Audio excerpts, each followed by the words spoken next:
बोल अवाम में आज बात करेंगे जानवरों में फैलने वाले वायरस की, जिसकी रोकथाम के लिए अब तक कोई इकदाम नहीं किए जा सके।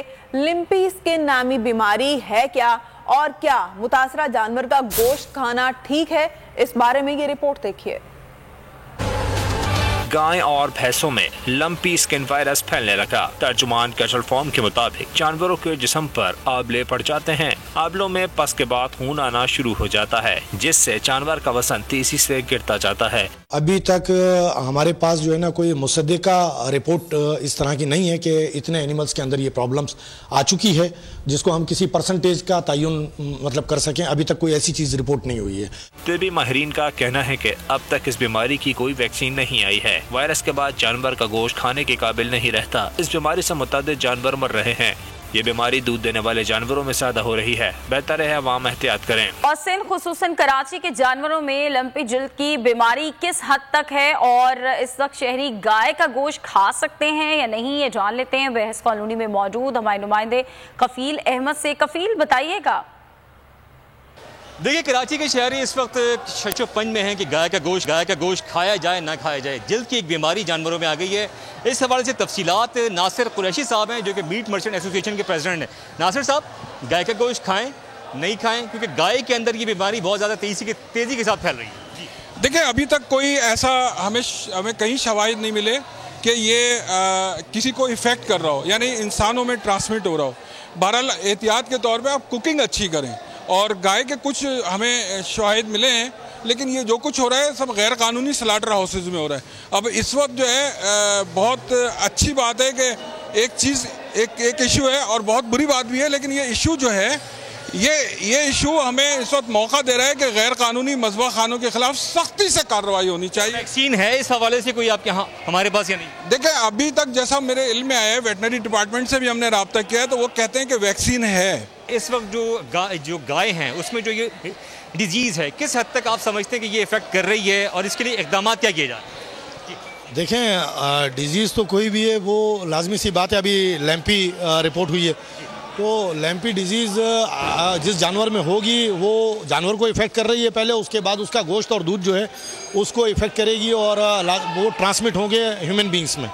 ठीक है, तो मुतासिर होने का जो आपने पूछा, उससे बंदे तो मुतासिर होंगे अगर वो डिजीज़ होती है तो हम एक बात जो पिन पॉइंट की गई कि जो गैर कानूनी मसबा खाने हैं उन पर पाबंदी आए, इसके फैलाव का बाइस ना बने। जी, बहुत शुक्रिया आगाह करने के लिए। और इसी सारी सूरत हाल पर हम बात करेंगे। इस वक्त हमारे साथ मौजूद हैं कैटल फार्म से शाकिर गुजर, जबकि हमें साथ साथ जानवरों के डॉक्टर जाफर आफ्ताब भी ज्वाइन करेंगे। इस बीमारी के बारे में हम उनसे भी बात करेंगे। तो पहले शाकिर से जान लेते हैं कि किस तरह से ये तेज़ी से बीमारी फैल रही है और कितनी बड़ी तादाद में अब जानवर हैं जो कि इस बीमारी में मुब्तला हो चुके हैं।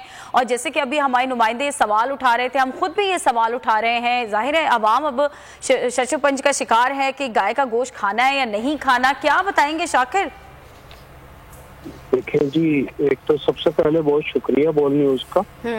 तो मैं ये बता दूं कि अवामुन्नास बिल्कुल मुतमईन हो जाए। एक तो दूध और गोश्त की जो बात की गई, जब ये डिजीज आती है तो दूध तो प्रोडक्शन लॉस कर जाता है मवेशी, और इस किस्म का गोश्त शहर में आ ही नहीं रहा। उससे पूरा चेक एंड बैलेंस है, क्योंकि जो बुचर है, जो कसाई है, वो खरीदारी नहीं कर रहे इस किस्म की।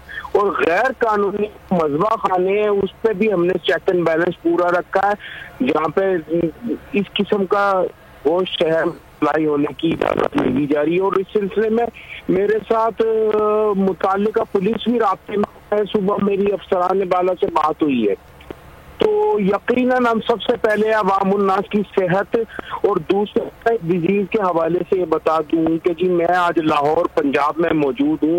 मेरी अभी मीटिंग हुई है सेक्रेटरी लाइव स्टॉक पंजाब से, जहाँ पे वो जो पंजाब में एंट्री बंद कर रहे हैं और दीगर सूबे भी सिंध से जो मवेशियों की एंट्री है वो बंद करने की बात हो रही है।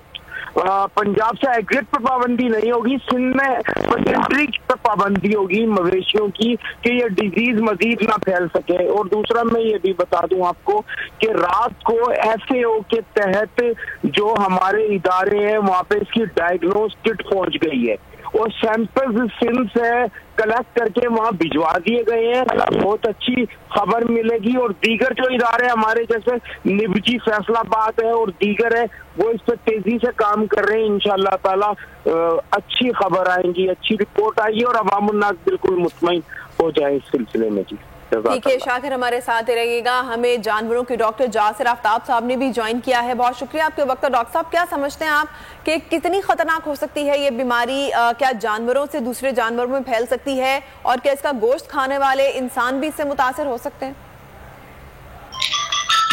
जी, सबसे पहले तो ये वाज़ेह रहना चाहिए कि ये बीमारी जो है वो जानवरों की बीमारी है। इसकी जो इंसानों में मुंतकिल होने का खदशा नहीं है और ये गायों भैंसों की खास तौर पर बीमारी है। जहां तक रहा मामला कि जब ये बीमारी आती है एनिमल में तो इसका जो प्रोडक्शन है वो डेफिनेटली कम हो जाती है और जानवर के ऊपर क्योंकि जाहिर बात है उसके जिस्म पर आबले पड़ जाते हैं तो इस दौरान डेफिनेटली जो ये जानवर है इसकी प्रोडक्शन ड्रॉप होगी, ये बीमार होगा। जहां तक रहा सवाल कि क्या इसका गोश्त इंसानों के लिए जो है वो यूज होना चाहिए या नहीं होना चाहिए, तो इसमें सबसे पहले तो ये पहलू मद्देनजर रखना पड़ेगा कि इंसान को जो इस बीमारी से खतरा नहीं है, जो आलमी इदारा सेहत है जानवरों का उसके मुताबिक।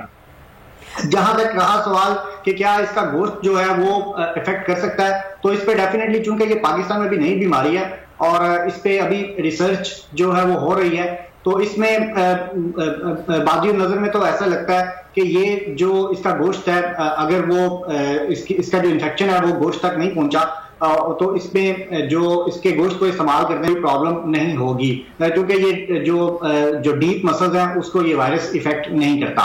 और दूसरा इसके अंदर अहम चीज ये है कि ये जो वायरस है ये चूंकि जो इसका फैलाव है, आपने पूछा इसका फैलाव जो है वो एक जानवर से दूसरे जानवर में डायरेक्ट तो कम है, ये फैलता है मच्छर से काटने वाली मक्खी के जरिए एक जानवर से दूसरे जानवर में फैलता है। तो इसके फैलाव को रोकने के लिए जो सबसे अहम तो ये चीज है कि आप जो जानवरों की मूवमेंट है उसको काफी हद तक रिस्ट्रिक्ट किया जाए। उससे डेफिनेटली को बहुत ज्यादा फायदा इस तनाजुर में नहीं हो सकता क्योंकि इसने मक्खियों और मच्छरों के जरिए फैलना है, बट उससे ये हो सकता है कि आप इसको एक लिमिटेड एरिया तक महदूद कर सकते हैं। लाइक आप इसका जो फैलाव है उसको स्लो कर सकते हैं, उसको किसी हद तक महदूद कर सकते हैं। जहां तक रहा सवाल कि इसका हल या इसको कंट्रोल करने का, तो अल्टीमेटली जो है वो वैक्सीनेशन पे जाना पड़ेगा।